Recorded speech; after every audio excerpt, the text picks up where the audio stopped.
Halo semua, kenalin aku Ilaya Malakbar, aku Nurul Alma Sofi.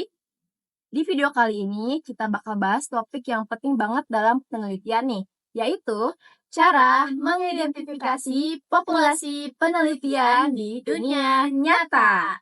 Nah, tapi bentar deh, waktu pertama kali dengar kata populasi, yang langsung kebayang itu kayak banyaknya orang atau banyaknya penduduk di suatu kota. Bener nggak sih kayak gitu? Nah, itu dia. Sebelum kita masuk ke dalam cara mengidentifikasinya, kita harus tahu dulu nih apa pengertian populasi dalam konteks penelitian. Dalam penelitian, populasi adalah seluruh objek yang jadi sasaran pengamatan, bisa manusia, bisa hewan, bahkan peristiwa atau gejala tertentu. Pokoknya, apapun yang relevan sama topik yang kamu teliti.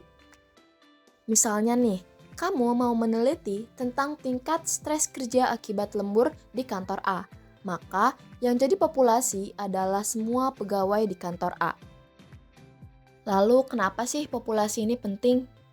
Populasi sendiri menjadi dasar utama dalam menentukan siapa saja yang akan diteliti, alias sampelnya. Tanpa tahu populasi, kita nggak bisa tahu seberapa banyak data yang dibutuhkan atau apakah hasil penelitian itu bisa mewakili kondisi yang sebenarnya. Makanya penting banget buat peneliti punya pemahaman yang mendalam soal populasi. Kalau kita tahu siapa yang termasuk dalam populasi, kita bisa nentuin rancangan penelitian dengan lebih fokus, relevan, dan hasilnya juga lebih valid. Tapi, gak cukup cuma tahu populasinya aja, kita juga harus tahu batasan populasinya. Batasan populasi ini biasanya ditulis dalam bentuk kriteria inklusi dan eksklusi. Kriteria inklusi adalah syarat-syarat yang harus dipenuhi agar seseorang atau objek dapat dijadikan bagian dari sampel. Sedangkan kriteria eksklusi adalah kondisi tertentu yang menyebabkan seseorang atau objek tidak dapat diikutsertakan meskipun termasuk dalam populasi secara umum. Contohnya, kalau kamu meneliti mahasiswa aktif kuliah, maka yang termasuk ke dalam kriteria inklusi adalah mahasiswa yang masih aktif kuliah. Sedangkan yang termasuk ke dalam kriteria eksklusi adalah mahasiswa yang sedang cuti kuliah. Nah, sekarang gimana sih cara mengidentifikasi populasi yang benar? Yuk kita bahas langkahnya satu persatu. Langkah pertama, tentu saja kita harus tahu tujuan dari penelitian yang akan kita lakukan. Tujuan ini biasanya sejalan dengan topik penelitian. Misalnya, kamu ingin tahu apakah penggunaan media sosial bisa mempengaruhi tingkat stres mahasiswa. Maka, tujuan penelitiannya adalah untuk mengetahui hubungan antara intensitas penggunaan media sosial dengan tingkat stres mahasiswa. Dari sini, kita tahu bahwa populasinya adalah mahasiswa. Setelah tahu siapa target besar kita perlu buat jadi lebih spesifik lagi. Tentukan karakteristik populasi. Apakah semua mahasiswa atau hanya mahasiswa semester akhir? Apakah dari semua jurusan atau hanya dari fakultas tertentu?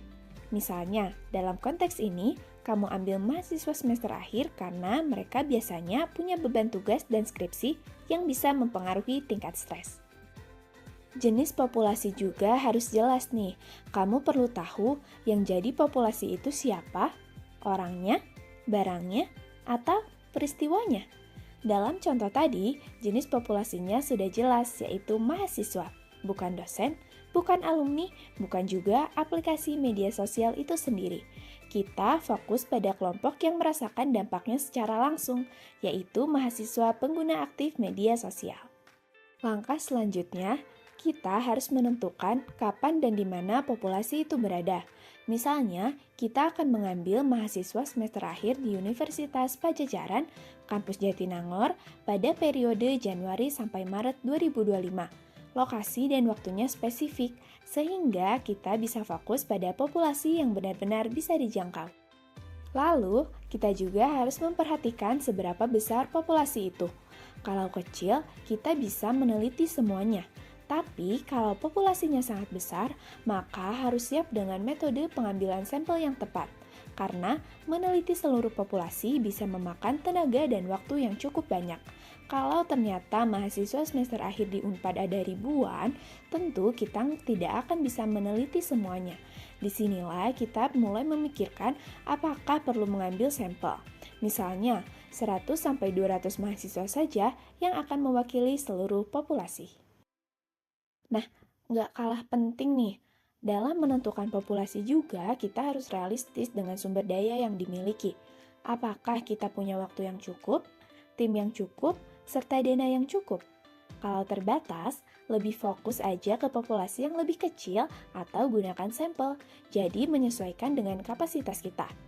Kalau kita cuma punya waktu 2 bulan dan tim peneliti yang dimiliki cuma 2 orang, maka lebih baik populasi kita dibatasin lagi. Misalnya, hanya populasi semester akhir dari Fakultas Psikologi saja.